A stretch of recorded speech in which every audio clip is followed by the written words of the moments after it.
episode 283. Thank you all for listening to episode 282, SMH, Kenny Three Belts. I am Gray Lamarck, here with my co-host. Jake the Great. Banana Pudding Bear. Aw. Liam McPullen. Aw, Banana Pudding Bear. What I'm eating right now. It looks pretty damn good. It's like it looks like a cubed container. I got it from Kroger. $2.50. Oh, $2.99. It's on special. Nice. I don't know what it is, but they love their banana pudding down here, so I'm down with it. I like it. You got They what? don't Like have any teeth. Yeah, don't have any teeth. Speaking of teeth, The man. meth. So I go to it's the meth. I go to the dentist last night with my kid. He had 3 more cavities, so we're there, and I'm talking about, they know him by name. They know his stuffed animal by name. The picture of both of them are on the wall, and I'm like, yeah, this is the country club. We're here for Grayson's Country Club, And I said, we're making a visit. His dentist finds it hysterical. So I'm sitting there like, yeah, I've never, she was explaining one of the things he had done before in the past was like a mini root canal. And I said, yeah, I've never had one. And then, so last night I get home, my tooth is like throbbing, like just undeniably painful, wanted to just cut my head off. And, put everything on it, Ambisol, took some meds, all that shit. And so this morning I call him up. I'm like, I gotta come in if I can. So she gets me in at 9.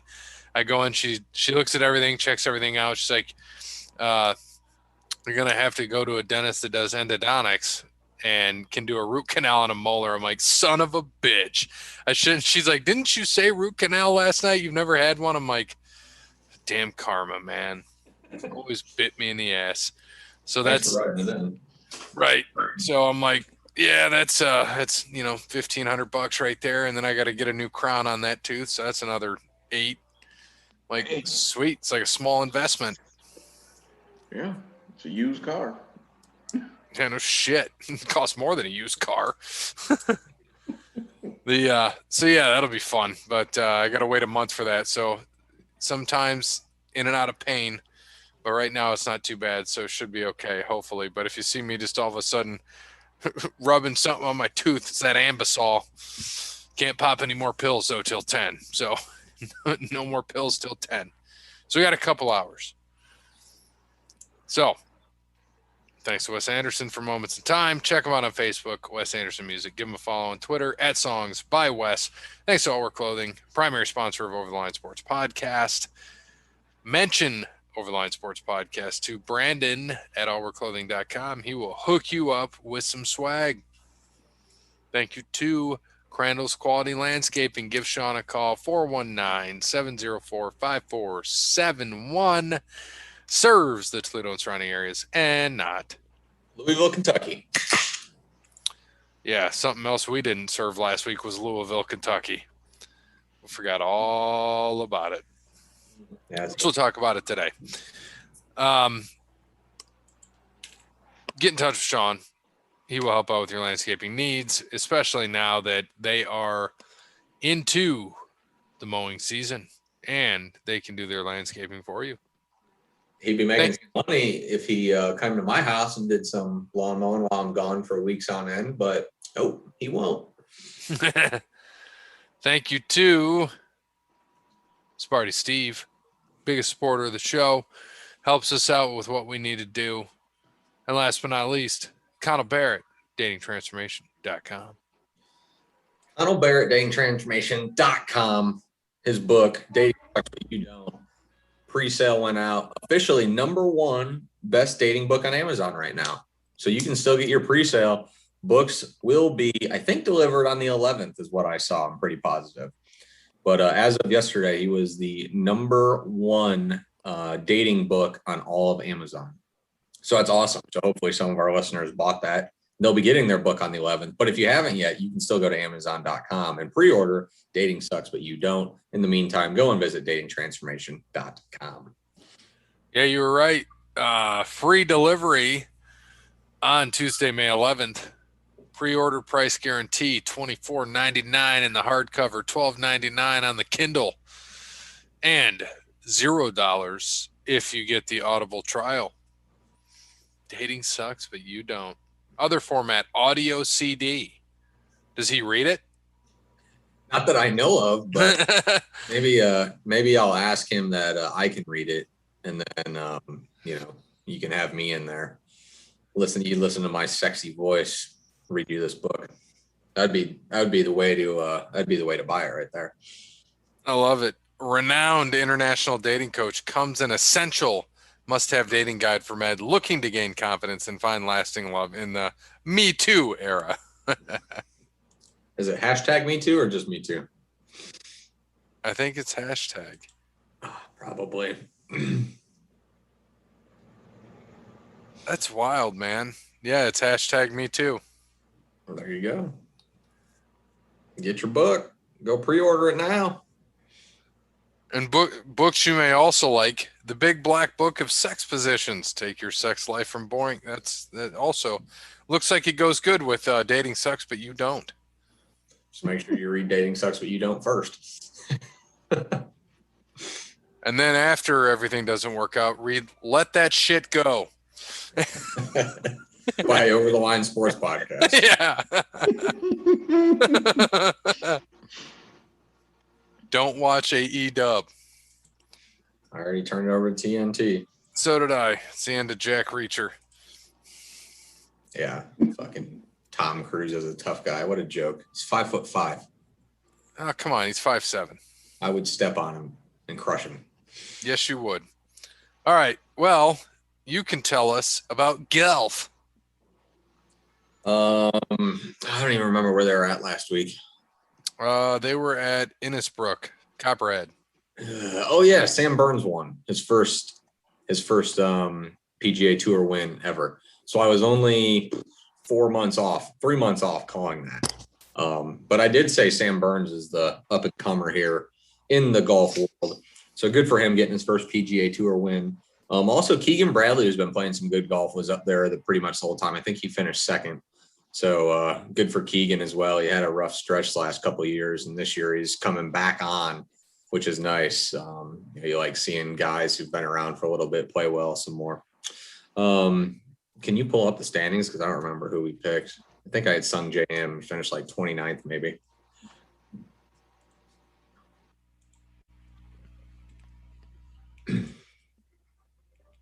There you go. Nailed it.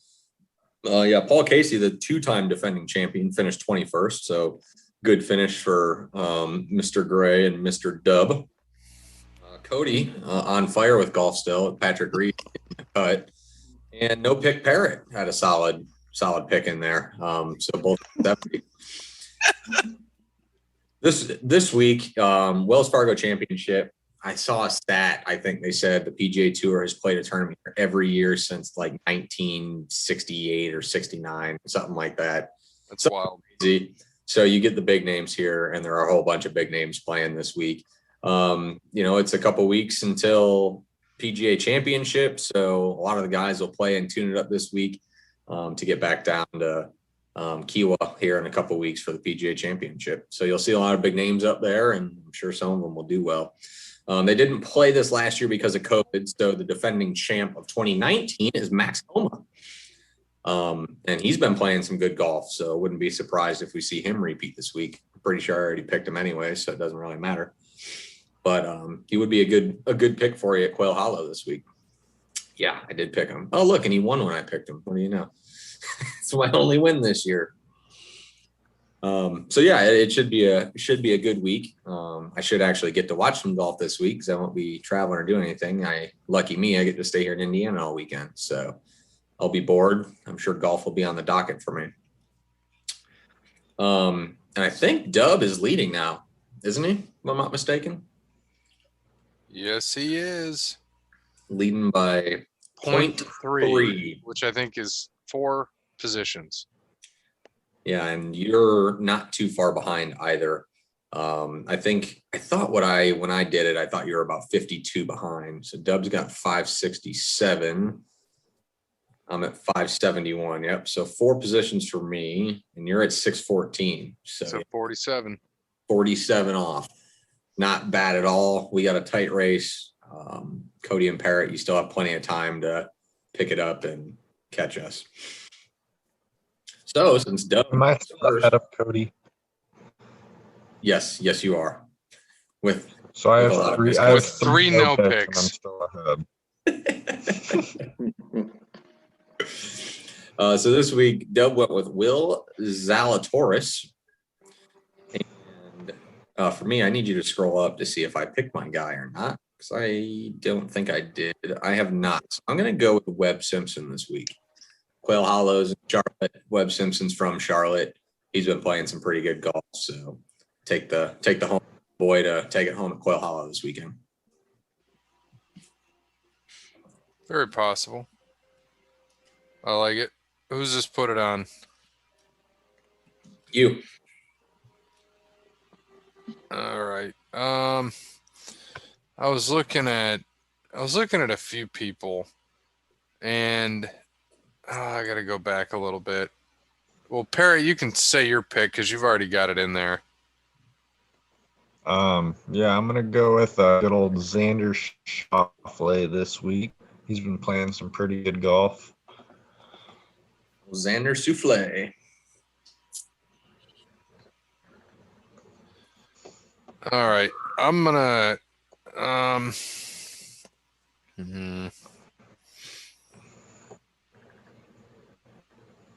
Oh, what?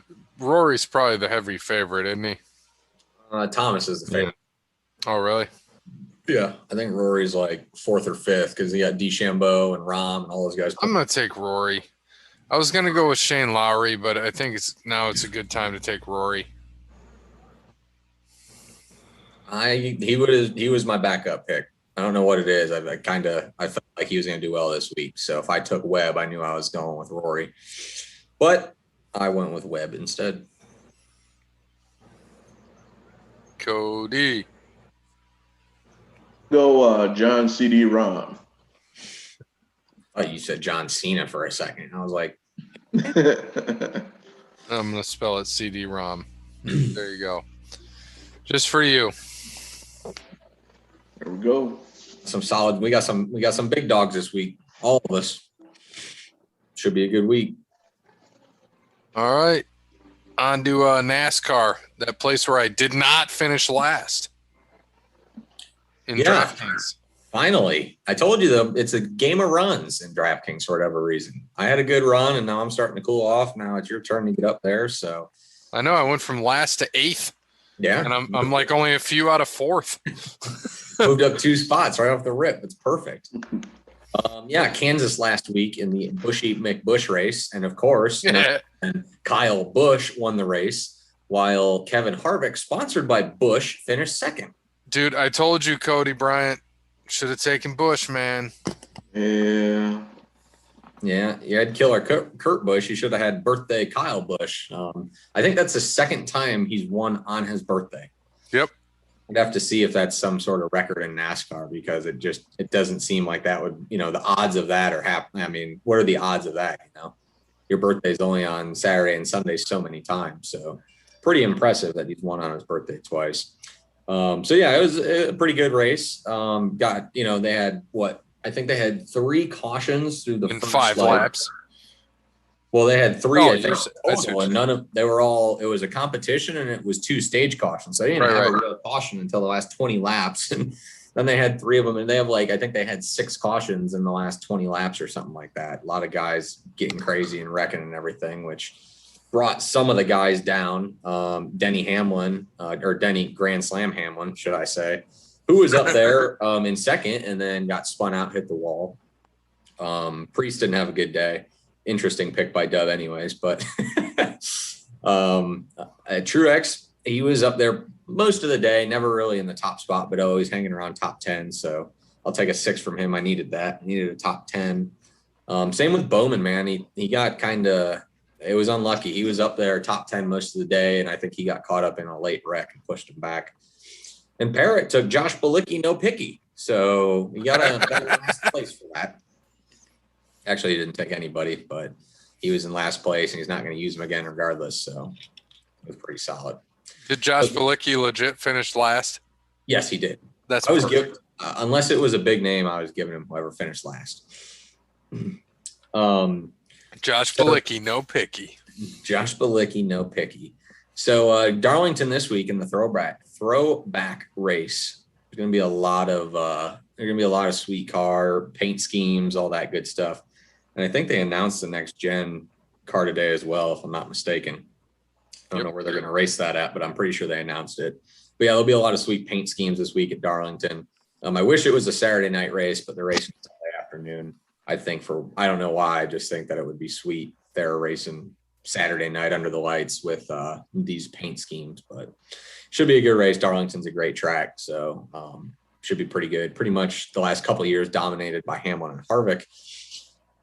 But the crazy stat I was looking up, honestly, of who I'm going to pick. So I'll let you take yours before me, Gray, since you're leading anyways. Yeah. So stat. Yep. So I'm going to take a guy that's raced here 6 times and has been in the top 10 every single time. Well, that's my stat. So 4 top 5s and a win. Eric Jones. Might as well put that next to my name as well, because that was my stat. He's raced here 6 times and his worst finish is 8th. 8th. And he has had an absolute unlucky, shitty year. So I will not be surprised when he wrecks and finishes 25th for us this week. Yeah, because no shit. Because what now? Because he's driving the 43 now. Right. Yeah. Yep. So we'll see, but see if he can keep his top 10 streak. Parrot, who'd you take? Going with I'm a week too late, but I'm going to go with Kyle Busch this week. All right. He stays hot. He might, man. We know he's probably pretty much in the playoffs now, so that's good.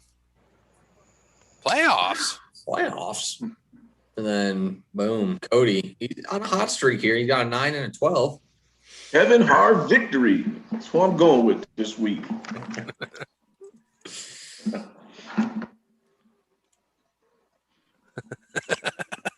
Kevin Hart victory. Hey, I would not be surprised if he gets one, man. He races super well here. He needs a win too. Yeah, our boy needs a win for sure. He's 27th in the points. Who's that? Jones. Oh, yeah. What blows me away is Almirola is 28th in points. He's had a shitty year too. I don't know what happened to him, but he has not had a great year. I mean, Ryan Preece is having a better year than both those guys. That's saying something right there. That's saying something. I mean, it's just wild when you look at these. It's still crazy to me to see Michael McDowell in 13th. Mm-hmm. But he's got to win. So Truex has got 2, so he's essentially in. So how many different winners do we got now? 1, 2, 3, 4, 5, 6, 7, 8, 9, 10 different winners. 10 different winners, and you only get 16 spots. So, and you still have guys like Chase who haven't won. Harvick won. I don't think Hamlin's won yet, has he? Or did he win one? 12 races and we got 13 to go. And has Hamlin won one yet or no? Can't remember. Yeah, I was about to say I don't think he has. He's been close a couple times, but yeah, he hasn't. So I mean, you still got 3 big names who have not won a race yet, who are bound to win a race here eventually. So we'll see if it happens. I mean, crazier shit's happen. You never know. I mean, Hamlin, think about it. Hamlin could run top 10 all year, and just because I got 16 different winners, he gets out of the playoffs. How nuts is that? Dude, what's wild here, that would be nuts. And so far we've had 12 races. So this is the halfway point this weekend until the playoffs. Mm-hmm. Yeah, we'll be a quarter or the third of the way through the year after this race, number 12. And halfway to the playoffs, which is nuts because we've got Darlington and then Dover, and then as you see, Texas, and then isn't the All-Star race? Texas is the road course. That's not Texas Motor. That's a road course. So we got Darlington this week, Dover, the Monster Mile. Then we got a road course, then the Coke 600, then another road course. And I think the Ally 400 in Nashville is also a road course. That's a new one. Mm-hmm. No, that's a speedway. Is it? Okay. I couldn't remember. Pretty sure. And then we got Pocono, back to back. And then another road course in Wisconsin. Oh, new one. So yeah, that one will be cool. And then Atlanta, New Hampshire, the Glen, Brickyard, that's a road course. Yeah, so the Glen and Brickyard are road course back to back. Yep. And then Michigan. They should make that a road course. It'd be more interesting. Yeah. Yeah. And then the last race of the year, Daytona. Or I'm sorry, the last race for the playoffs, Daytona. Then back to Darlington. Yeah, that race though for at Daytona is always, I know this is only the second time they've done it, but it's wild, man. It is wild. Think about let's just throw that scenario. We get to that point. We got 15 different winners, right? And let's just say that Hamlin and Harvick both haven't won yet. I mean, how hard are they going to race? Dude, that'll be nuts. To get in there. I mean, it's going to be crazy, But I think this is going to be the first time we probably have 16 different winners. I mean, shit, we're already at what, 10? What did I tell you? 10 or 11? Yeah, 10 through 12. Is that right? Yeah, we've only had 1 through 10 through 11. Yeah. Truex won twice. He's the only one who's won twice. There's been 11 races so far. Mm-hmm. Yep, been 11 races so far and 10 winners. And we're still doing good as a podcast, not picking winners. So hopefully no one's listening to us and picking what we're doing here. Yeah, this is different than any other year we've done this. Yeah, yes it is. Normally we got a couple wins by now, so maybe we'll get one this week. Well, when there's all these different winners, doesn't happen. All right, so from moving on to that, what happened at the old Kentucky Derby? Didn't watch that. I bet a horse won. A horse and a little person. A horse and a little jockey. What was the name of the horse? I can't remember the hell the name of the horse was. Well, the favorite was Essential Quality, but he did not. I think he finished fourth. Yeah, he didn't even even place or show. But you know who did? Is Hot Rod Chuck. He finished third. That was my horse. Where did Midnight Bourbon or whatever the hell it was? Where'd they finish? Sixth. I'll take it. Top 10. And then Mandaloon finished second, and Medina Spirit won the race. Of course, another Bob Baffert trained horse. Yep. He said I heard something. He bought that horse for like 35 grand too. No shit. $5,000 he bought that horse for, and he's about to sell it for millions. I mean, think about it, right? This dude's already making money off this race. He's going to make money off the horse regardless. The horse wins, so now he's going to make even more money. And you know how many bets he probably placed on that horse at 12-1. Holy shit, man. I'd love to see the payday he came home with after that. My favorite was Soup and Sandwich. I didn't see that one. I would have picked that horse. Yeah, it finished 19th. Who did Dub take? I don't remember. I have to go back and look. I'm trying to think here.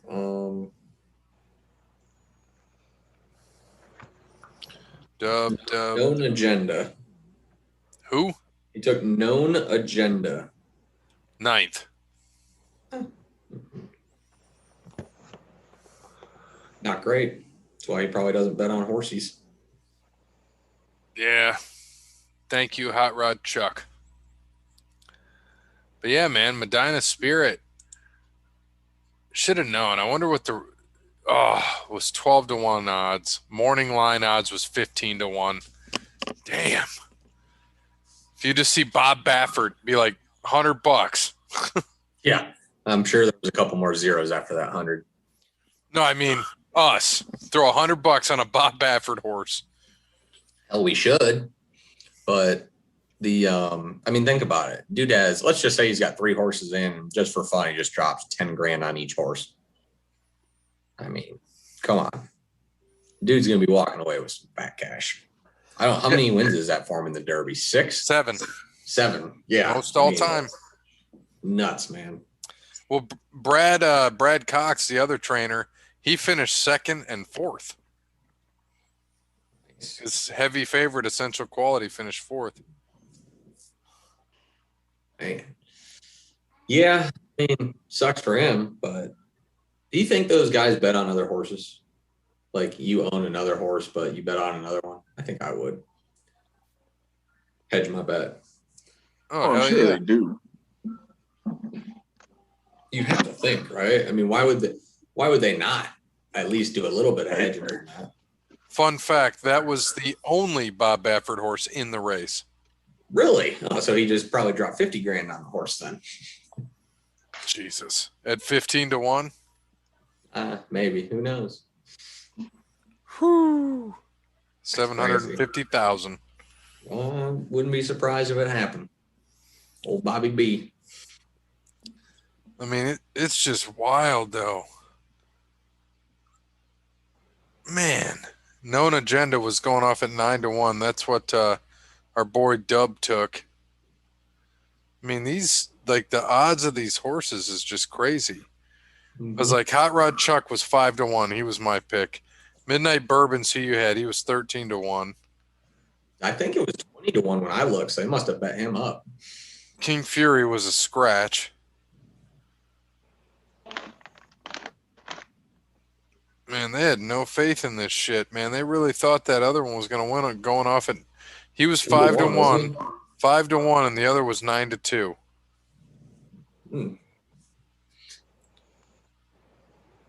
Or 5 to 2, excuse me. So yeah, basically 2 to 1. Okay, that's what I thought. And he didn't even show. Right, wasn't even in top 3. Trust me, the Kentucky Derby won a lot of money on that, because even if you're betting and you're sitting there running win play show, you're most likely putting the favorite in top 3. I mean, you know what I mean? Oh, guaranteed. If you're playing the trifecta, guaranteed. Yeah, you have to. So I guarantee that the Derby cleaned up.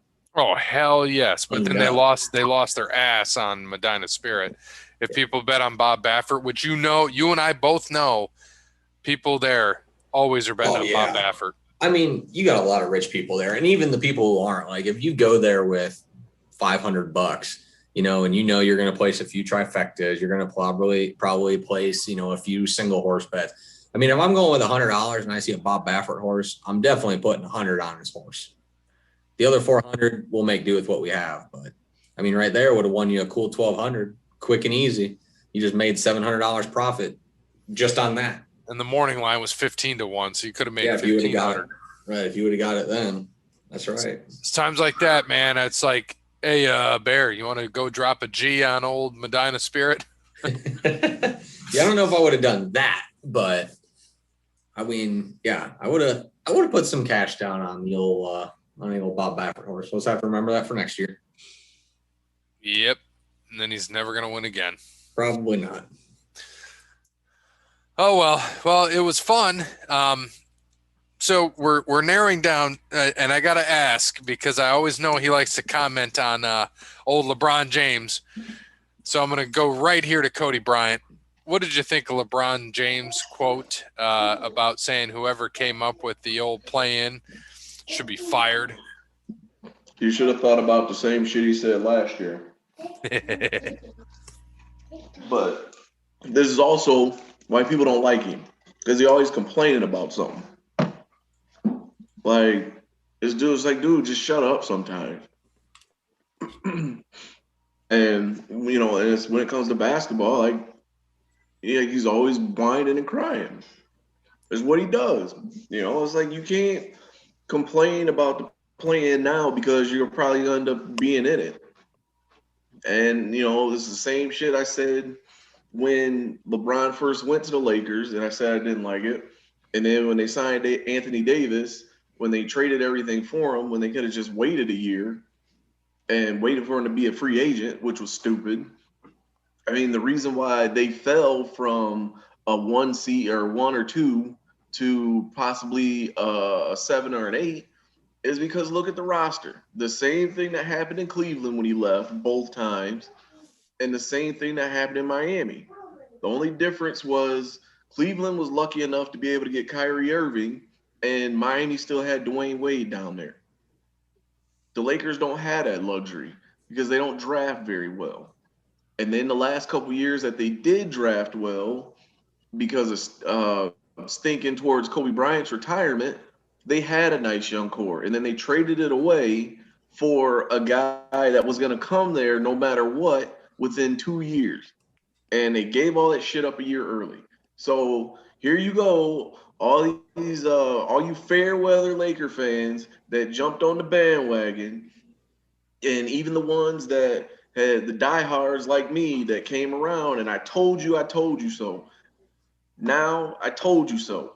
I told you this shit was gonna happen. Look at that roster now. That roster is shit.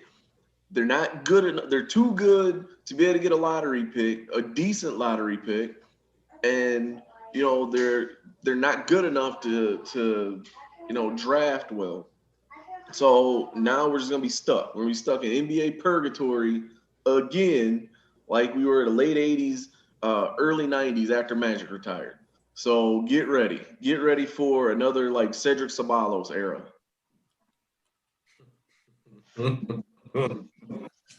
Fuck. Poor Cody. I know. I could have ran that team better than fucking old Rob Lowe lookalike Palenka. Don't be hating on Rob Lowe. Jesus.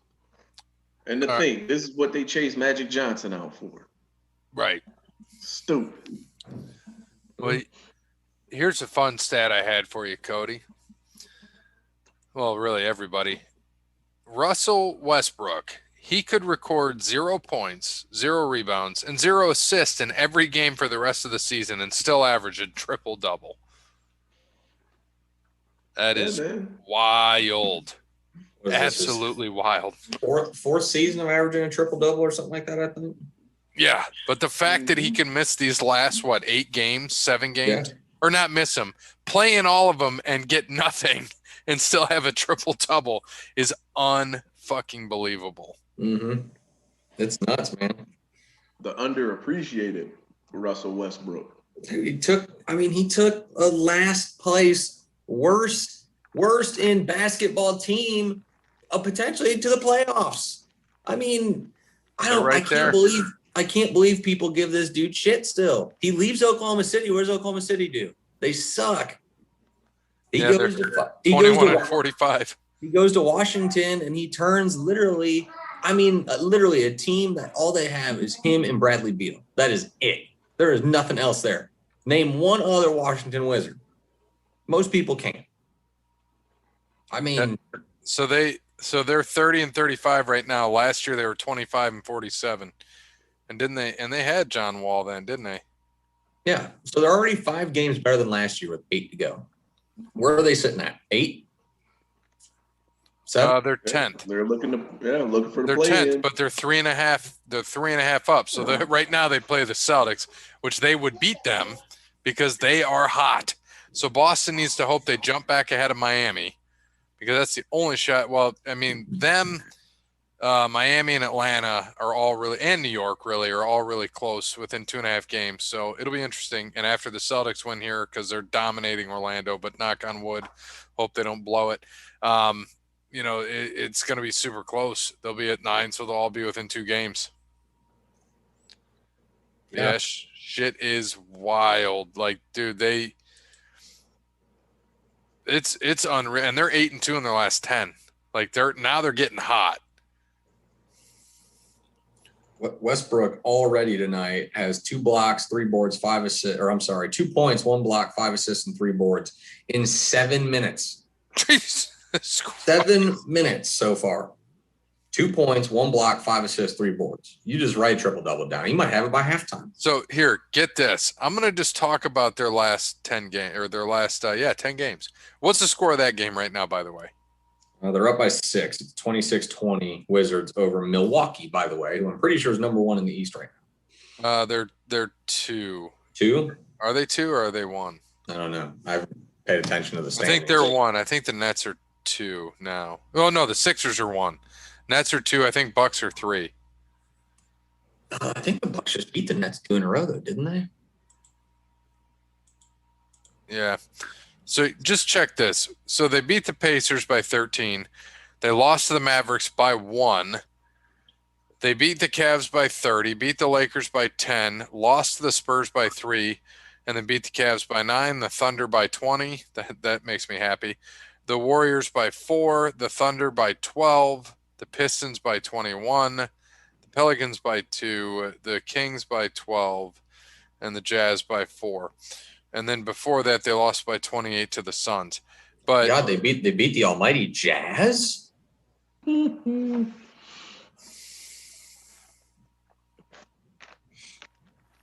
that I would not want to play that fucking team.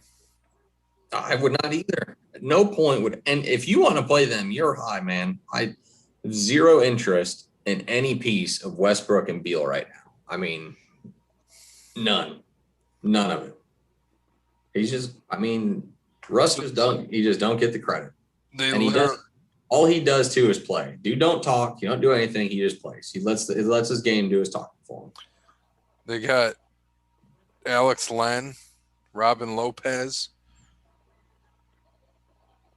That's what I'm saying. Exactly. Ish Smith. What Hermachio, Denny Avides. I mean, they got a whole bunch of nobodies. Literally a whole bunch of nobodies. Cassius Winston. It's insane. And they just wallop the Pacers. You should thank the analytics absolutely. nerds for the reason why Russell Westbrook is underappreciated. Because they look at advanced numbers like, oh man, Russell Westbrook, he just shoots too much.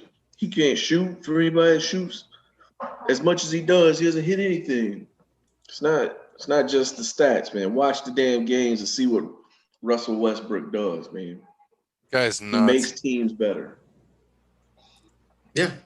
I mean, these are his assists the last few games. 24, 9, 11, 14, 14, 11, 11, 10, 17, 11. Like 9, 11, 14, 14, 14. 3 straight games of 14 assists. I mean, come on, man. The dude just balls. Triple-double. 42, 10, and 9. Triple-double, triple-double, triple-double. 14, 5, and 11. Triple-double, triple-double, triple-double, triple-double. 36, 15, and 9. Triple-double, triple-double, triple-double, triple-double. Those are his stats, man. Like, that's nuts. Absolutely nuts. But keep hating on them. No one's going to want to see them in the playoffs. They might not beat you because they're just not deep enough, but they're gonna take a couple games. No doubt about that. The dude, I just, like you said, and we just agreed, would not want to play them. No, not at all. Not one bit. He's got a cool salary though, $41 million. He's worth it. That's decent. He should be getting like $60 million for what he puts out. Bradley Beal's getting 28 mil. How are the Suns first in the West? Chris Paul. Your MVP, Chris Paul. Damn. Another. That's the only. We talked about that last year. That's the piece they needed because they were right there. They went 8-0 in the bubble and just missed getting in by a game. Yep. They had to sweep and then hope things happen, and the things didn't happen. And then they come out this year and they're like, they got CP3. We're like, that's the piece. That's all they need. And they aren't just like winning; they are dominating the West. Yeah, I'm surprised. Good for them. I like seeing that. Yeah, no shit. But CP3, man, he just fell right into where he needs to be. Yeah, I mean, he has a shooter finally with Devin Booker next to him. They got the big guy, DeAndre Ayton, who hasn't been doing the greatest, but he's all right. But he can be the third guy on that team. Yeah, I mean, he's just not – I mean, he's good. He's just not playing up to the potential that could be there. I mean, he's also still like 23 years old, too. He's exactly. Or maybe even 21. I don't know. He's still a young kid. And this is second year? I think so.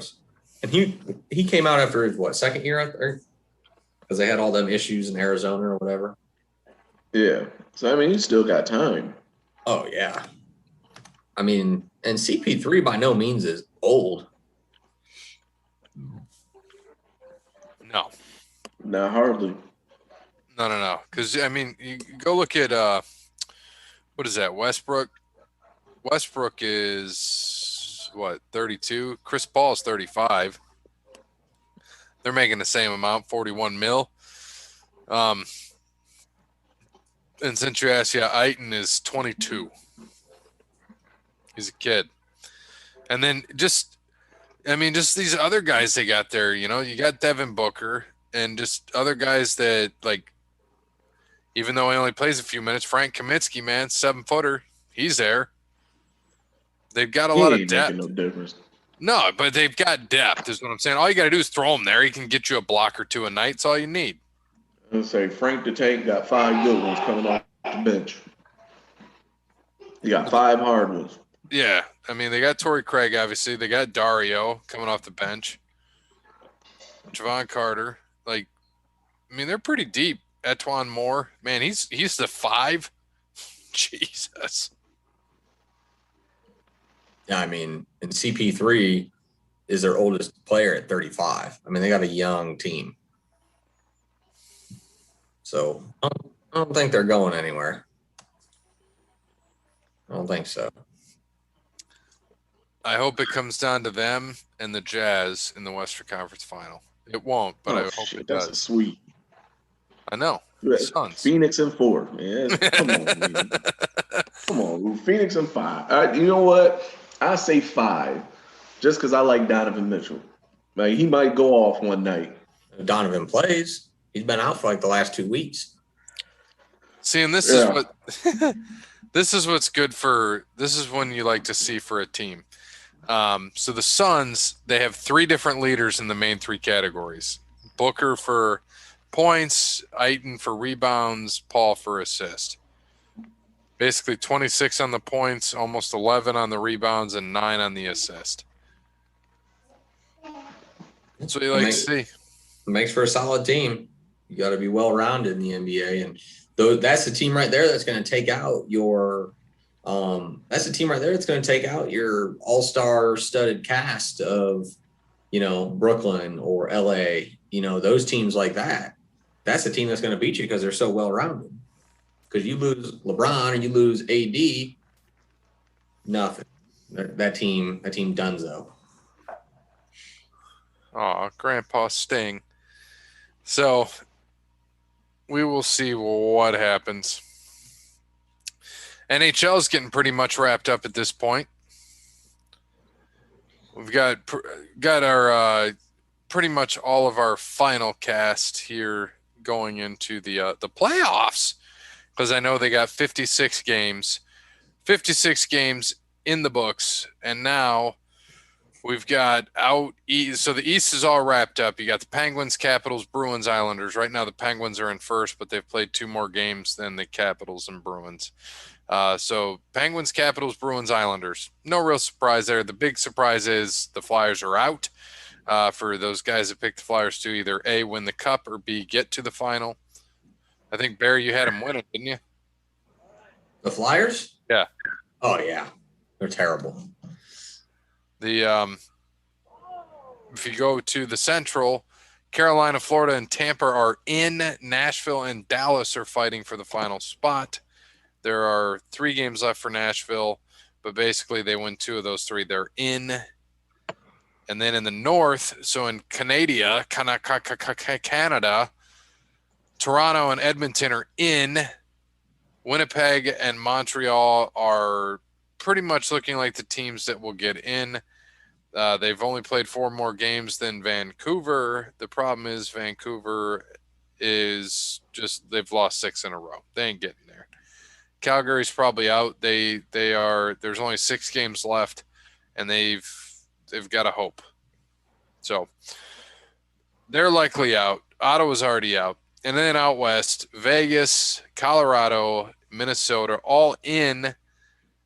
The Kings, Coyotes, and Blues are your final teams. So it's probably going to be the Blues, the way it's looking like with the points and how they're going to shake out, because the Coyotes have played 3 more games. Look for the Blues to be that final team in there out west. Mm-hmm. That'd be my guess. Yep. We had another no-hitter today in the MLB. That's what, the 2nd or 3rd already this year? I think the 3rd. Yeah, 3rd. I think. That's what I thought. I thought it was the 3rd. It's just crazy. First one for the Orioles in what, 52 years? Yeah, and that's their 10th though. 10th in history. 10th in history. You haven't had one in 52 years. That's good. Yep. The here's a wild Expect stat. more to come. Did you guys see the whole? I don't know if you guys saw that the other day. The stats they had on of Fernando Tatis Jr. in his first 162 games. So he's played 162 games now. So basically a full season. So matching up against the all-time leaders in each of these categories. So in their first 162 games. So let's back up. So Ricky Henderson is the all-time runs leader in MLB history. So in his first 162 games, he had 97 runs. Tatis already has 130.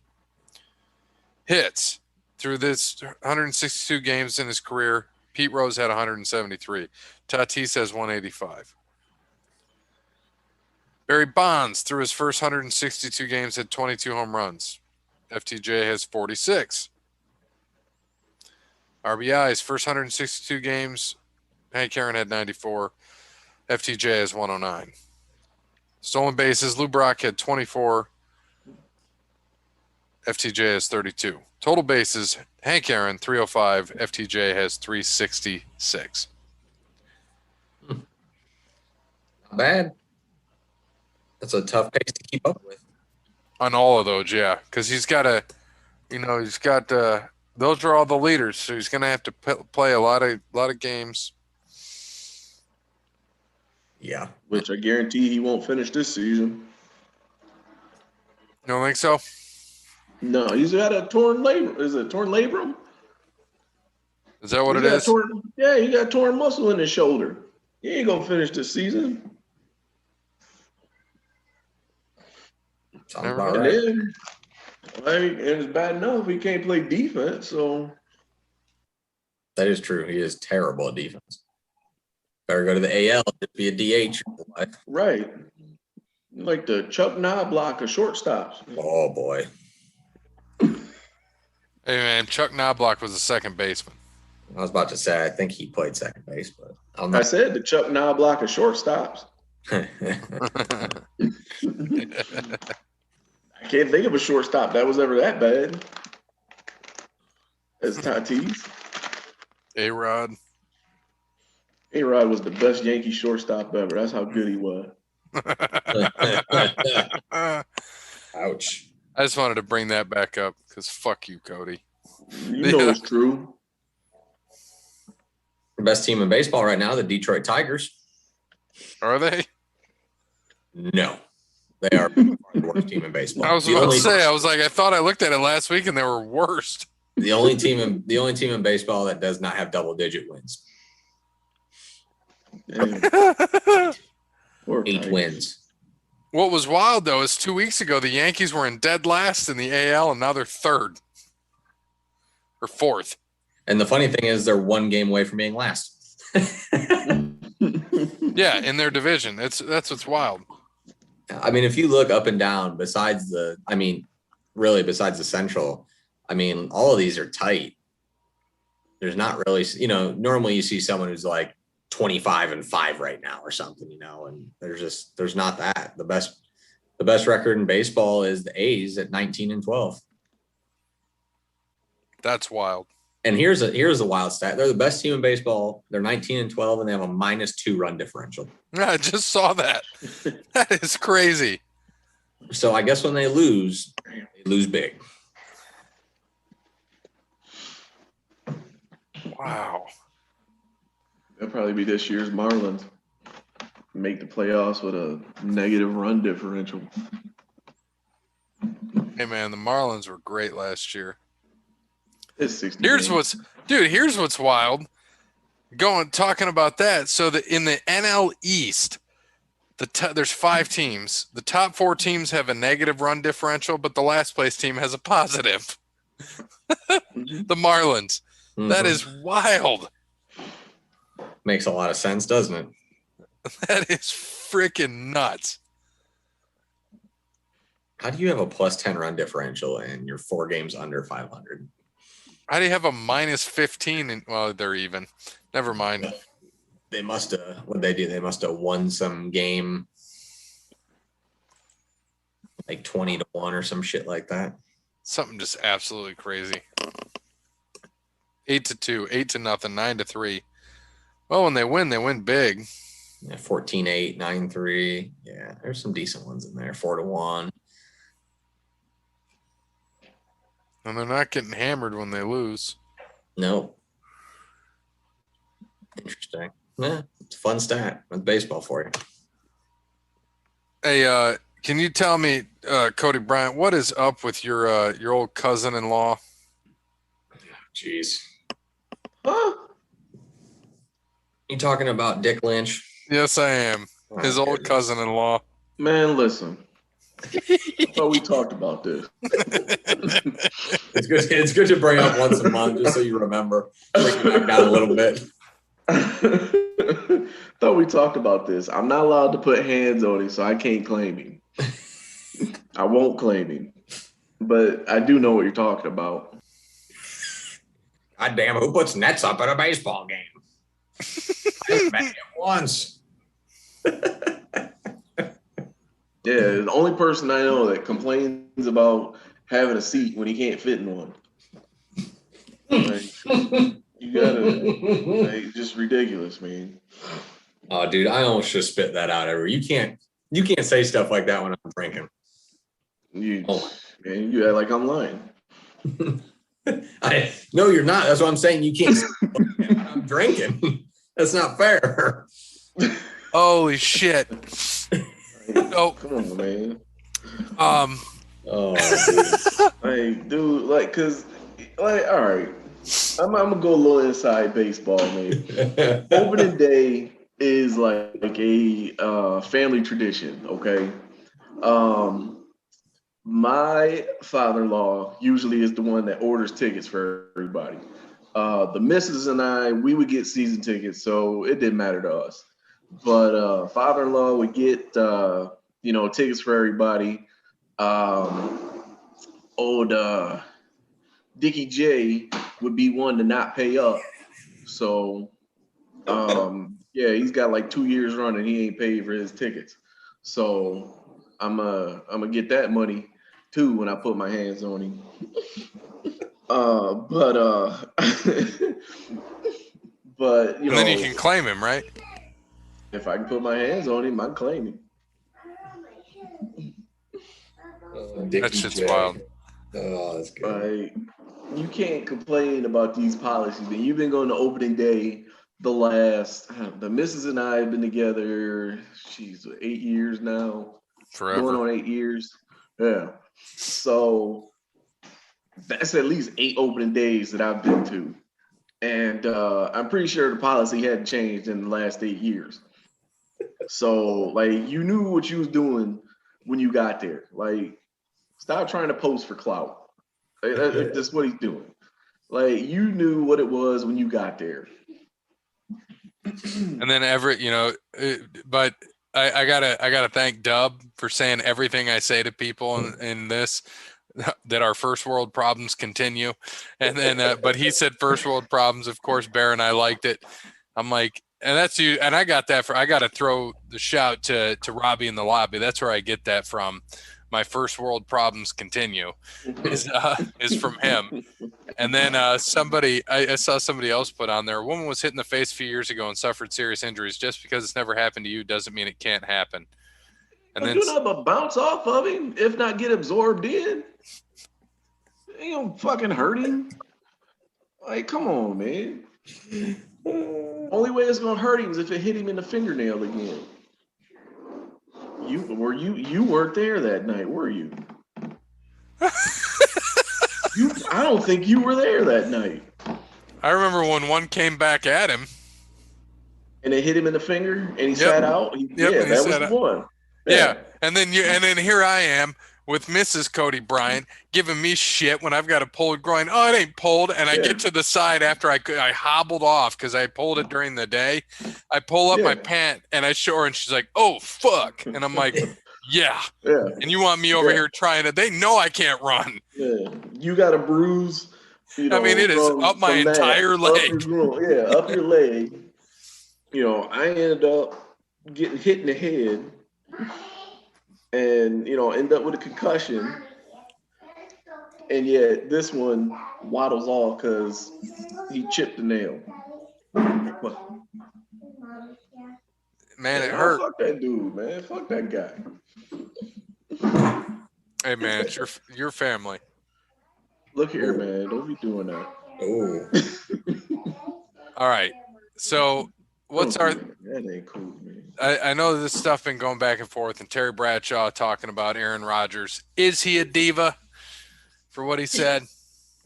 Aaron Rodgers has been a diva for the last 10 years. I'm surprised he said that. Like, Aaron Rodgers should have played in the NBA. It's a fact. Aaron Rodgers has been like this forever. People just, for whatever reason, like to ignore it.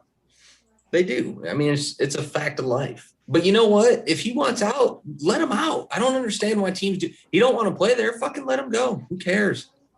Say, okay, buy you out of your contract, and I'm not paying you this money. Sign it right now, and I guarantee he will if he's that serious. It's not that hard. I guarantee you ain't getting $26 million back. Hell no. That's why he's not going to do it. So what's he going to do? He's just going to sit there and do nothing. And you know what? If he was that worried about winning, he would have ran for that touchdown on 3rd and goal instead of fucking throwing it away. That right? That? It's funny. You look back. You look back at that now. It all starting to make sense, doesn't it? Yeah.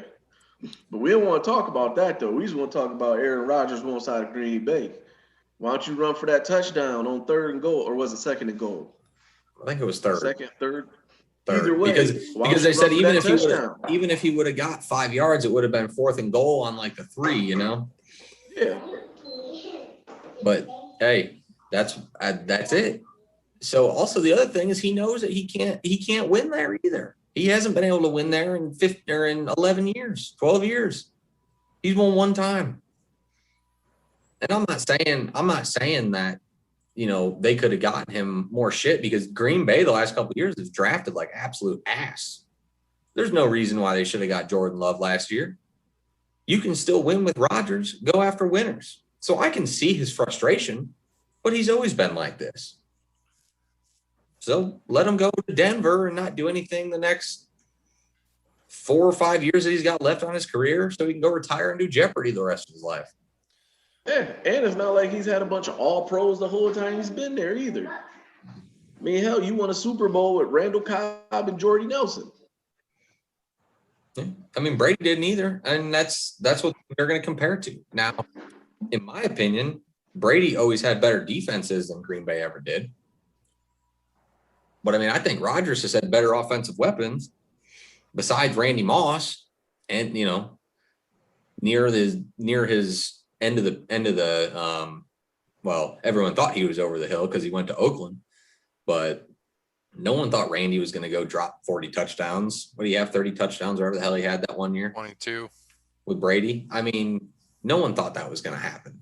It was wild. So Brady's best receiver ever is end of career Randy Moss. In all honesty. And he broke the record for most receiving touchdowns in a year. Yeah, of guys who would do shit. I mean, Edelman is a grinder. Welker was a grinder. Gronk, he was a tight end. So, I mean, he was a weapon, but. What'd you think about that shit he said about Edelman? He ain't retired. He just was afraid to tell Bill. He wants to come to Tampa. Oh. Fucking Tom, man. Tom just doesn't care anymore. I love it. Yeah, we'll see, man. I think he is. I think he's gotten beat up too much the last couple of years. So I really do think he's going to retire. Yeah. Oh, I do too. Did you see the Jalen Ramsey quote? I lost my damn mind when I saw this. What's that? Say I was playing a big receiver at whatever school. I would look up his Instagram and slide into his girlfriend's DMs before the game. That's dirty. Sounds like some Golden Tate smacked quarters out of him last season. Yeah. No, I'm serious. That's why. Oh, I know that's why. Para, what you think about that? Would you be sliding into the DMs? Am I that good? I don't need to be getting my ass kicked during the game any more than I wouldn't care about that. Am I that good? Do I have Ramsey talent? In NASCAR DraftKings Pick'em, yes. No, this is a hypothetical situation. You asked me a hypothetical question. So do I have number one overall player defensive attributes? No. Then no, I'm not going to slide in a girl's DMs before his girl. I asked Parrot. Oh, I thought you said Bear. I said Parrot. And he responded, I want to get my ass kicked. That's soft. I mean, You're in a league where you're as big as everybody else. You'll be all right.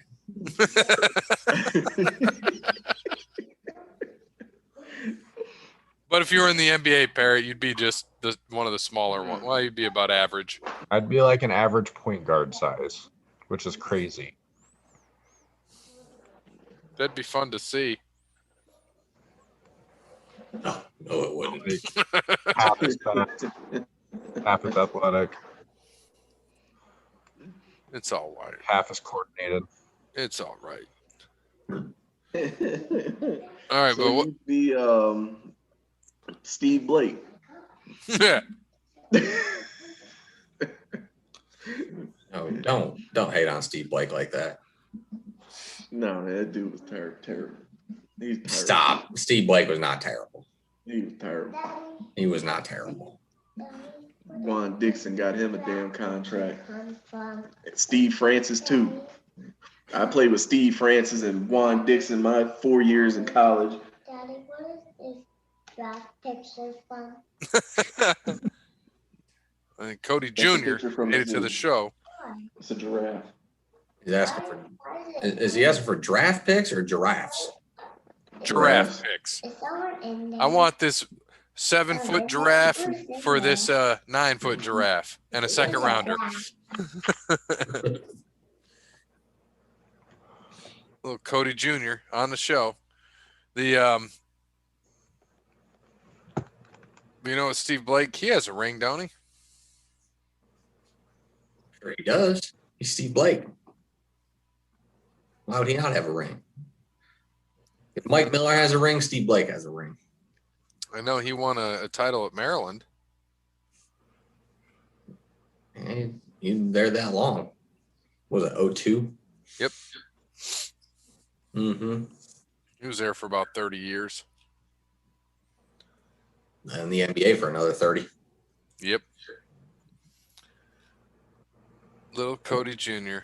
I don't know if he ever got it. No, I don't think he ever got an NBA title. Damn.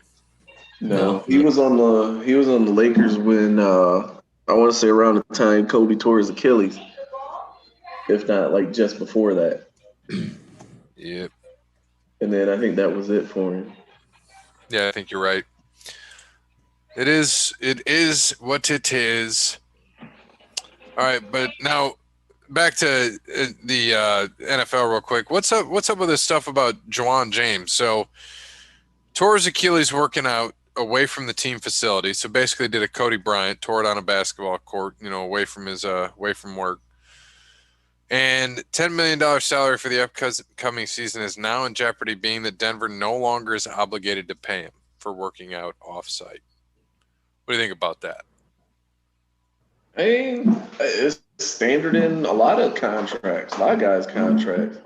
And the NBA, it's in a lot of their contracts. That's like standard. Like you can't, like basically, like they could void your contract or not pay you for that year. If you get injured, not playing, doing like a league sponsored activity. So, as I know, like I'm trying to think, I think Jimmy Butler has something like that written in his contract. Jay Williams almost lost his contract, if you guys remember that, years back. So I know there's a few baseball players with that type of language written in their contracts too. So, I mean, I understand it. I mean, I'm paying you to play football. I'd be pretty upset that, you go and get hurt playing basketball or something. Or even if you're working out outside of the team facility, because I know a lot of times that in contracts. That's a big issue with players, with professional players too. You know, a lot of guys have their own, you know, like trainers and stuff like that. And, you know, there's only so many guys that, you know, teams will be okay with you training with as a professional athlete because they can trust them. So, and you know, they know that they're not going to put you, you know, in a position where you're going to get hurt or you can't perform. So, I mean, it sucks, but you know, it's the cost of doing business. You can't pick and choose when you say it's a business. That's true. Very true. That is the business. All right. We got to talk about our athlete of the day. So on this day, back in old 1954. So actually, you know, we didn't even say this. It is Cinco de Mayo. So happy Cinco de Mayo. I'm not drinking anything, but I did have chicken enchiladas for dinner. The old Costco special. Good stuff.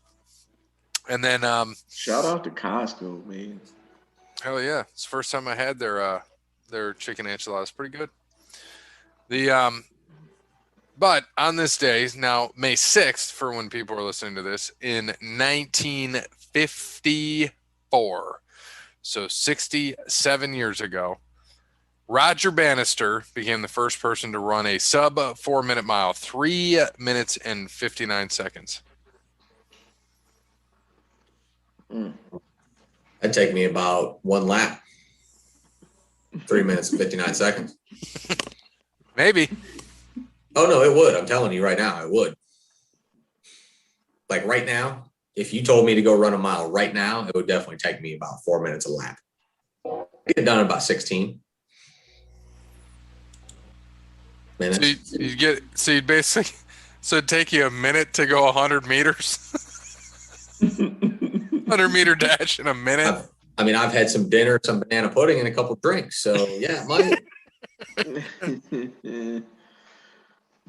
It's just how it is. Sometimes in life, you're full. I mean, don't get me wrong. That's impressive.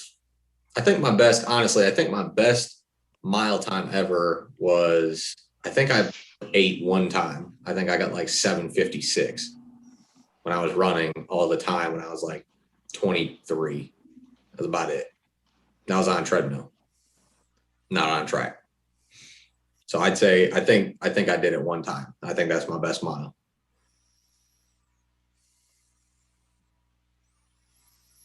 It's not bad. It's not good.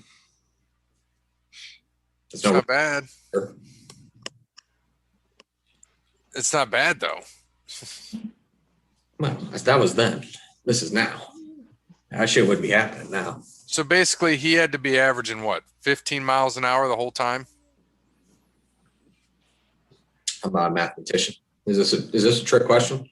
Is this like if they're going, one coming from Chicago, one coming from New York? What time are they going to meet in Fort Erie, Pennsylvania?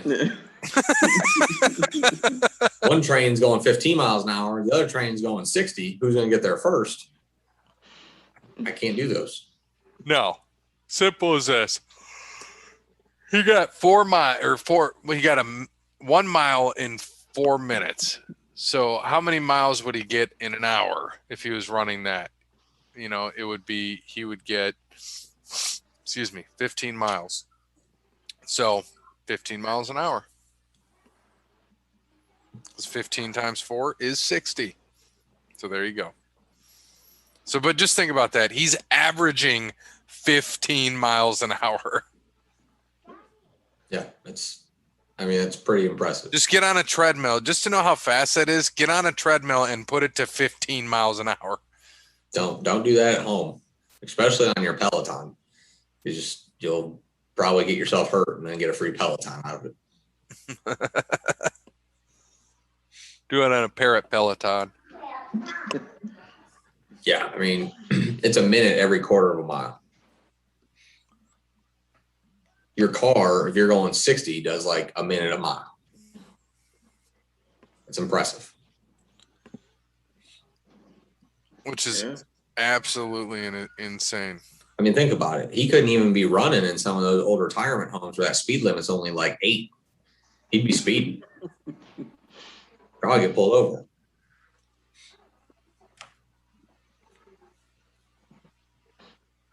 So that's a good way to lose your golf cart privileges, your bingo privileges. Hey, you see that Roger? He was running 15 miles an hour again. No bingo for him tonight. So how long did his record of 3 minutes and 59.4 seconds last? 44 years. What he did it in what year? 1954. 54. Oh yeah, I'd say 60 years. Parrot? What was the year Charles Robinson had to run down to the ring? Because that was the year it was broken. I say, which season of WrestleMania was that? That was what, 17, I think? 20 something. Here comes the ref. Next match. Here comes Charles Robinson. He gonna make it down. Wasn't that the Undertaker Flair match? Was that 17? No, Was that 17 or 18? Undertaker and Triple 18 was 18. So yeah, it lasted until Charles Robinson. It's had to run WrestleMania down. 24, by the way. Oh, 24? Well, that's how long it lasted. That was Flair? Until Charles Robinson ran. No, that Flair and HBK fought at 24. yeah. Right. But I don't Yeah, know. this I think is Charles what- this is Robinson what he- didn't run in. This is what he came into, wasn't it? No. Yeah, he was. I think he started off the ref in that match. Oh, I did he? think Oh, yeah. Yeah. I think Undertaker Flair was when he ran down. I just watched it. It was fantastic. Oh, when he ran down at 24? No, that was... Who was that for? It was Undertaker and Edge. I was just Edge. Oh, Undertaker Edge. Okay. that was good. That was good. All right, Parrot. That was Did you give me a guess, that's Parrot? 4.340 speed right there, man. You're on mute, Parrot. Dude, Dad. You're on. Sorry, I had a train going by. I had to mute it. What's your guess? 50. It lasted for a whopping 46 days. Close. Would he break his own record? No. I don't know who broke it, but so Somehow. here's what happened. John Landy of Australia, he ran a sub 4-minute mile, and for the first time in the same mile race, 2 men broke 4 minutes. Bannister clocked at 258.8, and that dude was 259.9. So maybe that was when it was. So yeah, he probably broke his own record then. I call shenanigans. So do I. Like I said, that's some dick. He's like, oh, this guy just ran a sub 4 minute. I'm gonna break his record. Screw that dude. Man. And that guy didn't even break his record. Bannister broke his own record. What is the fastest mile on record? Right now? Mm-hmm. 3. I'd say 325. Parrot? 350. Close. 343. What? That's it? Dude, that's so fast, though. You're telling me though, after all these years, someone got a 356, and the best someone's done since then is 343. Well, I can tell you what the best are. This is just wild. 343, 344, 346, 47, 48, 48, 48, 49, 49, 51. Yeah, it's just crazy. Roger Bannister, 359.4. John Landy, 358. So John Landy did break that. 46 days later, yeah. That's wild. John Landy broke his record in 46 days. He is in Australia. He's probably running from like a snake or a big ass spider. But then Herb Elliott beat that a year later. Herb? No one named Herb ran under a 4 minute. That's bullshit. I don't believe that. There's not a person in this world named Herb who ran under a 4 minute mile. The internet's lying. Right. Like even Herbie the Love Bug didn't do a fucking. But that 343 mile. has stood since 1999. The next person who's going to run it is going to be Melinda Gates getting away from Bill. Running to the bank. Got him. You're going to be like her and old Bezos are going to be scissor sisters. You watch. Oh, jeez. Oh, God. That'll be the richest pair of scissors you've ever seen. So the women's record stood. Hey, neither of them look that bad. Calm down. So the women's record was just broken in 2019. It stood for 23 years, but then it was broken by a quarter of a second. What's the women's? Take a guess. Is it sub 412? 420. I like that. Yeah, it is 412. But Roger Bannister, I mean, to go back to him, because I know we're talking about Roger Bannister, I mean, it is a big deal that he broke that record. I mean, it set it up, even though it was 1954, it was a big deal then. You know, a lot of people know who Roger Bannister is because of that. And it's kind of wild, man. And he just died a couple of years ago, 2018. Fuck. Forgot it's on tomorrow. Does Hotel have Vice? Oh, this debuts tomorrow, doesn't it? I'm going to have to check that out. Or tonight when people are listening. But they already released the first episode, the first hour. I don't want to ruin it. I want to watch them all. Same time. Oh, the first 2 episodes? Yeah. I don't blame you. Who's this guy, by the way, Cody Bryant, that was walking around with Kenny Omega? Hold on. Holding his belts. I don't know. He's a Japanese guy. I say, is it like Nakamura or something like that? I can't remember his last name. It was like Nakamura or something. Shinsuke Michael or Brandon, I don't know. No, it ain't Shinsuke. Nakamura. Just another jock sniffer, like the Ascension looking dude that's friends with the Bucks. They're all friends with the Bucks. Mo and Joe. Gotta get paid. Gotta get paid. All right. So we got to go into trivia. Trivia, Bear, you got the points back, didn't you? Yep, I got the points back. Thank you for being the point keeper last week while I was traveling. Updated point standings. Gray with 123, Cody Bryant with 86, myself with 110, Parrott with 61, Peapod with 8, Wes Anderson with 2. Peapod. Hey man, y'all might want to check in on him tonight when Blood and Guts is no blood nor guts. Speaking of which, so go ahead. I was gonna say he might be on suicide watch, man. No, he's got RPW now. He's got a real one. He's got a real thing to worry about. But by the way, their next event is Ruthless Consequences on Saturday, May 29th. Yeah, they use What's that? Who's that? They RP use- Dub? Oh, RP Dub, yeah. It Yeah, will they be use at real Burgers and explosives. Beers. What in the world is this commercial doing? Tommy Vendetta and Jake Christ are fighting. Cody, you catching this commercial? which one? Oh, no. Were you watching AEW? I just changed it. I don't know if I'm ahead or I see. behind you right now. I think we're see- behind him. I see Burberry her right now.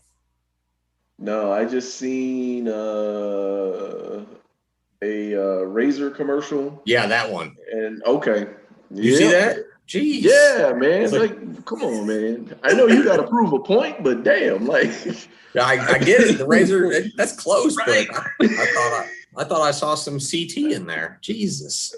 right. I mean, Right I know here, you hold got on. I got to see it. It's on now. Okay. Okay. Yeah, What? I know. Wait, what? Jesus. I didn't Right, know. I didn't know if I was watching HBO at 1 a.m. or if I was watching TNT. right. Like, is this legal right now? It's like, damn, girl. Man, you know, I didn't even know AEW could afford 2 rings at one time. Why is AEW killing time right now? Are they that bad? We just had 2 interviews back to back. Well, you know, I mean, you got to figure out how to stretch out blood and guts when you can't have blood nor guts. Rusev got a little pudgy. He was ripped the last time I saw him. He must not be cutting. Right? He I mean, eating good, man. He cashing them checks. He know he don't have to work hard, man. He probably getting paid but he still just as looks. good as he was. He still looks. It still looks thinner than when he was Rusev. right. Nah, I think that's just because he shaved. Yeah, he a little bit more cut up. Yeah, You he's get a rid little of more that. cut You up. get rid of that chest hair. You know, you look a couple pounds trimmer. Very true. He must use that. He must use that razor that lady was using. Is he reading the 1,004 Man. holds? All right, let's get to Arm bar. for everybody. All right. Extremely difficult one tonight, so it'll be worth 5 points. The Bengals released Giovanni Bernard a few weeks back. He signed with Tampa. He had been the longest tenured running back in the league since Cincinnati picked him in the second round in 2013. Other running backs have been in the league longer, but not all with the same team. With Bernard looking for a new team, what running back now has the longest active streak of employment with the same team? 4th round pick in 2014. Oof. 4th round pick in 2014. Oh boy. That's a good question. Yeah. Because usually 4th round picks aren't even in the league anymore at this point, especially if you're drafted in 2014. That'll be his 7th year. So he's really not been in the league that long. That's well for a running back. That's True. at least for a running back. That's long. Oh man, I think this is a tough one. Is Dorsey Levin still in the I NFL? don't know. Yeah. Oh no, Aaron Rodgers probably wanted him off the team too. Say right. Once they traded him, that's when he wanted out. That was the last damn straw. Dare you trade Dorsey Levins? Right. Ron Dane's still lacing them up, isn't he? I don't think so. Hey man, what was the dude from Denver, man? It's Terrell Davis, Mike Anderson. Mike Anderson. He was before Terrell, wasn't he? Or was he after him? He was one after him, I think. I think I'm a Maybe. few years off, but I'm going to stick with this. I think I am too, but I don't know why. I like it. I can't get over this name either. It feels good. All right. We all ready? Yeah. All right. 3, 2, 1, go. Well, James Conner just went to Arizona. Yeah. I think Kamara was like 2017. Yeah, that's what I thought. It was a little too early. Wasn't he like a 2nd round pick though? I think he was 3rd. Oh. 3rd, I think, yeah. Could be like somebody like Tony Pollard. Pollard was picked after Zeke. Do you want a hint? I don't want to hit me. I was figuring that's what he was going to ask. Oh, right. James White. White. I was close. I had the right. Yeah. Did he play last season though? Yeah. Mm-hmm. Because I know, like because I know, like his dad had passed away. But was that during the season or before? I couldn't remember. It was during the season. I think it's During the probably season? a car accident, didn't they? Yeah. Yeah, I think that was because he didn't play one of the games mid-season because it happened like on a Saturday or something. Yeah. Wild. Oh God, somebody want to read that other than me? Let me see. Let me see. I don't Steph know if I want to Curry. see that. Steph Curry for MVP. Of course, shocking. The Jazz fan likes Steph Curry. He's taken Right? the same team from last season that was horrible and has turned them into a playoff team. That's crazy. Come on, Cody. I know you got a Steph jersey on underneath that shirt you're wearing. And LeBron is Don't do that. minor in all of sports. He loved the play-in game last year, but this year, since his team may actually have to play in it because the team has no depth, he thinks whomever thought it should be whomever, not whoever, but we'll go on. Whoever thought of that should be fired. Are you kidding me? And he's now making every excuse in the book for them not to win at all this year. So when they don't, he has all the excuses. But if they do, he looks like a hero for overcoming every obstacle thrown his way. Give me a break. LeBron has zero of the Mamba mentality. On to the NFL draft. It was fun to watch. I hope you had fun, Bear. I did. I loved Roger Goodell embracing the role of the heel. I know the Cowboys wanted Surtain, but they ended up getting the guy I thought was the best defender in the entire draft. Agreed. I loved what the Browns did, and I felt every quarterback except Wilson went to a team that really could be perfect for them. Also agree. The Jets are the furthest away from being good, so sadly Wilson may have the toughest road. That's all I got for this week. Have a good one. See you for wrestling. Yeah, so I guess I didn't get to talk about the draft. Yeah, I did want to go back to that. Save that for the end. Yeah, it was a fun experience. I'm not gonna lie, I would have much rather watched it on TV. I don't mind the weather. We've grown up in the this area, so it's not bad. That wasn't the thing. It was really the security, which I understand, right? Security's got to be tight. They have to, but it was kind of crazy. So you'd walk into an area, right? A designated area that they didn't tell you about, but it would say food and beverage area. You'd be like, okay. So you walked in, we grabbed a beer, right? There you have food, a bar, all that good stuff. Go in, get a $10 tall boy. And we're like, okay, we're going to go walk up to the next area. Yeah, you get stopped. Nope, can't leave this area. Food and drink only. We're like, all right, it's a little odd. So, stay in there for a little bit, kill the beer, walk up to the next area, literally 20 feet away, upstairs, right? I mean, I'm talking, you walk across like a golf cart path upstairs to the next area, which is a food and drink area. Like, it's stupid. It made no sense. I get that their security's high. There's a lot of people in an open area. I totally understand that. But it kind of rubbed me the wrong way. And then on top of that, if you're, I get it, you got the people down in the seats who are paying money, right? That was never going to happen. And then you have an area for people who've been vaccinated for 14 days. I wasn't. It was 8 days, right? I think actually today is 14 days. So it was 8 days last Thursday when I was there. Showed them my card, tried to get in. They said, no, unfortunately, per the CDC, it's 14 days, blah, blah, blah. All right, whatever. But the people had to wear masks in there. It's not like they could take their masks off. So what's the difference between vaccinated people wearing masks and unvaccinated people wearing masks? Can someone tell me that? There is no difference, right? So that stuff kind of rubbed me the wrong way. I get they have to follow protocols and all this, but I'm sitting next to or standing next to people who are wearing masks, may be vaccinated, may not be vaccinated, may not care, may not wear a mask, may be hammered. I mean, who knows, right? So the experience was cool. They had a lot of good shit to do there. A lot of long lines for anything. So we really didn't do anything, didn't do a field goal kick or run the 40 or any of that. I mean, you're talking 1.5 to 2 hour waits in line. Just not my cup of tea to sit there and embarrass myself in a field goal kick or whatnot. But it was cool. And then the first night, I mean, obviously it was the best. Second night, we went to a bar. Actually, we went to the casino and ended up watching the rest of the draft back in the hotel room later because it was a lot of walking. But the experience was awesome. I mean, it was cool to be there right off the get-go. Number one pick. Hear Goodell get absolutely shit on by everybody. Absolutely the best. Waiting because in between picks, they have a house band. So obviously, everyone's talking on TV and So we're all talking there and you got fans from, everywhere. So it's cool, right? You get to talk to different fans from different places.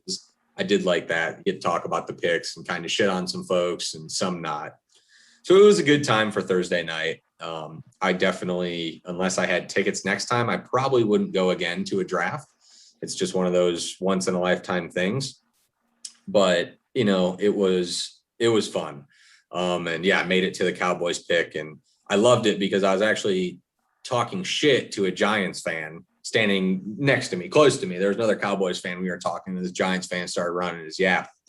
So when Philadelphia moved up past them to go get Devonta Smith, he started ripping on this Eagles fan across the way. So I joined in for fun because, you know, fuck the Eagles. And it was an absolute blast. We became best friends after that. So it was, you know, it's just interesting shit like that, that you get to meet all these other people and, you know, pretty much just talk shit about NFL for a little bit. But it was cool. It was a good time. And yes, I was very happy that Dallas got Parsons. I did want Surtain or Horn, but once they went 8-9, I figured they were going to take Micah or move back. And I mean, they moved back and still got Parsons. The Giants should have taken him, but you know, it's the Giants. That's why. And they got what, a third rounder too? Yeah. So I thought that was cool. It was fun. You know, we being as far away as we were, we couldn't see much. But you know, we could see enough from the distance, and you had the big screens that you could see a little bit. So I got to see Mike Parsons jump into the commissioner's arms. So it was cool. It was a good draft. I do think though the Browns probably had the best, if not second best draft. You know, I like what Urban and the Jaguars did. I think they had a good draft, and I think Dallas had a good draft. And I thought the Bears had a good draft too. But it's the Bears, and they're gonna fucking ruin Fields. I hate it. That's what sucks. But what can you explain to me why the Jags got Etienne when they already have Robinson and they already have Hyde, which, you know, Hyde's Hyde, but I didn't understand that in the first round. Yes, a lot of talent. Put him with his quarterback he played college ball with. I understand all that. Because I think Urban's going to run an offense similar to San Francisco. That's why. Just do a lot of running. Yeah, I think it's going to be a lot of Robinson and Etienne, with each other in the backfield at the same time. Doesn't he catch a little bit better than Robinson too, though? Yes. Coming out of the backfield. Yep. So they'll line him up outside. And he's only 5'10", but he is solid. Yeah. He's very solid. Yeah, the dude can play, and I mean, I think that's a good pick, and I like that. I like because you just took now two college teammates who played absolutely well together, so now you already have chemistry right there. I mean, you have it. Two best players at their position. Yeah, I mean, you have the chemistry ready to go now with Jacksonville. Urban's I would think Urban's gonna get him, you know, the right way to the right thing. We'll see. I mean, he's still got to prove himself in the NFL, but the lack of, you know, they have DJ Shark, but they really don't have a great receiving core. So in my mind, I think Urban's gonna run it just like he did the Ohio State offense, man. It's going to be a run and then gun sort of offense, because you can run an option and Lawrence can take off, or you can, you know, pitch it to Etienne, or you'll have Robinson, you know, pitch it to Robinson. You got Etienne out there. You can throw a little shuffle pass to. I mean, they have so many options that they can run if it works. So I think that the Jaguars had a top 5 draft for sure. What I was going to ask you. Well, we know Kyle Trask went to, which we thought might happen, went to Tampa, you know, late second round, last pick of the second. I think that's good for them. Not a bad pick at all. No, I mean, stays in Florida, sits behind, you know, one of the best of all time. Behind Brady, man. Yeah. I mean, that works out. He's going to sit behind him. He knows he's going to sit behind him, and that's all you can do is study. And when Brady retires in a couple of years, if he does, I mean, then you still get Godwin and Evans to throw to. So right. It's not a bad spot to be. Right. And then something I said, it's weird for me to see names like Asante Samuel Jr. It's just weird for me to see that. I feel like Asante Samuel was just there, you know. Mm-hmm. So to see that is just unreal. Parrott, I was going to ask you, man. I know we talked a little bit about your Bengals. How'd you feel about their picks? Initially, when they took Jamar Chase, I was a little mad. But going through and, you know, seeing that, I think they had ended up with 10 picks, 7 of those 10 picks ended up being, offensive or defensive linemen. So they did what they needed to do. They got Chris Evans from Michigan for running back. I mean, not bad to replace Gio. I mean, they still have what's his name, Mixon, and then they got a new kicker. They needed a kick that Evan McPherson from Florida. But overall, I was pretty happy with it. They did what they had to do with drafting linemen, and they got a stud receiver who has chemistry with Burrow to complement T. Higgins and Tyler Boyd since AJ Green's gone. Yeah, man. So I'm pretty happy with it, honestly. We saw that a few times. So we saw it with, like we just talked about, with Trevor Lawrence and Etienne, and then Jamar Chase going with Burrow. He's going to be there. You got Devonta Smith, right? So he's going to go play with Jalen Hurts. And then who's the last one that got taken? The last one that matched up? Waddle and Tua Tagovailoa. Yeah, it's just all guys. So it's like a commonality this year. And the Giants take fucking Tony. There was Dallas couldn't have landed in that better spot to where they let a division rival trade up to take Devonta Smith, a 6'4". Don't get me wrong. The dude is good. Okay. He's good, but he's 166 pounds. He's going to take one shot over the middle by one of these full grown ass men, cornerbacks or safeties. He's going to shit his spleen out. That's what, dude. He'll be fine. He's going to be on a professional weight game plan. But to see what the Giants did, they traded back and still get Tony is insane. Yeah, but it's a reach. I don't know. I think it's a reach. I don't think Kadarius Toney is the same thing. Dude, man. I don't know. I just don't get it. You got Saquon. And all you're getting is a slot receiver out of it. Yeah, but they also got a first rounder out of it too, or like a third. They got a bunch of picks out of it. We know that. Yeah, it was a few picks for next year, I think too. I think they got a first next year along with it.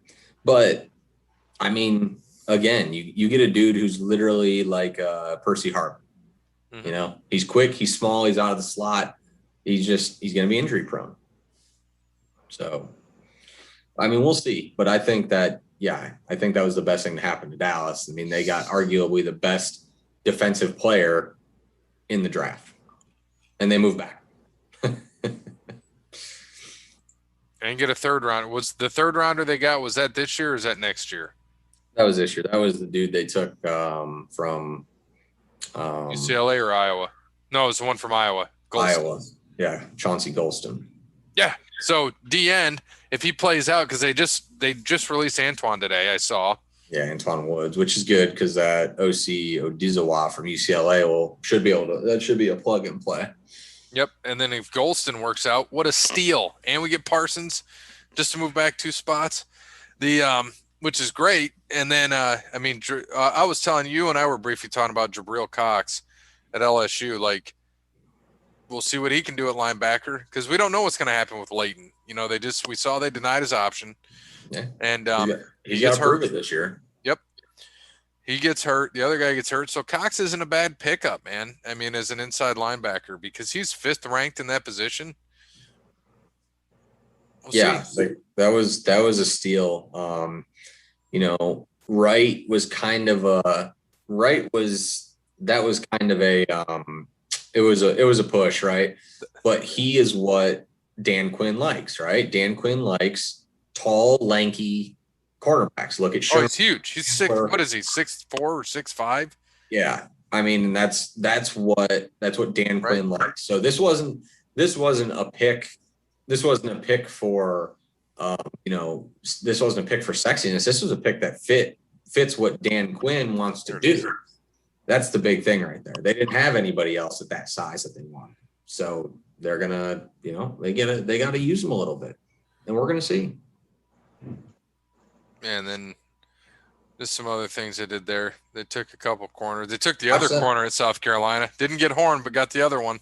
Watch that and look at it. What is that? 6'4" again. 6'4". Yep. That's exactly what Quinn wants. That kid from Stanford, though, you watch. He's gonna be good. Simi Fehoko. Yeah, which also says to me that if he plays well, they're probably going to be trading Gallup. Oh, really? That'd be my guess. You don't think they get rid of Noah? Well, they're not. The problem is they're going to have to pay Gallup eventually. Yeah. So you're good chances they're going to trade Gallup. I'm surprised they didn't do it last year to Green Bay when they needed Gallup, and Green Bay would have given up their first round pick, but I don't think they would. So, but it was a good time. It was a good time. Definitely something to experience once.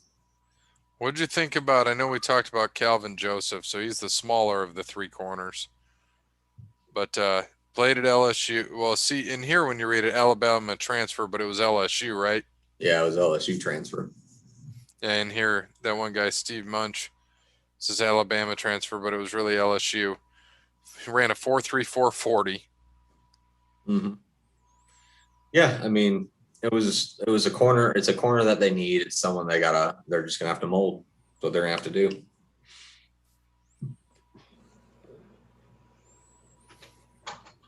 All right, so I think that's pretty much all we got for this one. So thanks to Wes Anderson for Moments in Time. Check him out on Facebook, Wes Anderson Music. Give him a follow on Twitter at Songs by Wes. Thank you to All Work Clothing, Crandall's Quality Landscaping, Sparty Steve, Connell Barrett, datingtransformation.com. As always, good morning, good afternoon, good evening, good night. A caw. That was the weakest caw I've ever heard in my life. Embarrassing. Hey, Bear, make sure you black like that mattress for you lay down in it, man.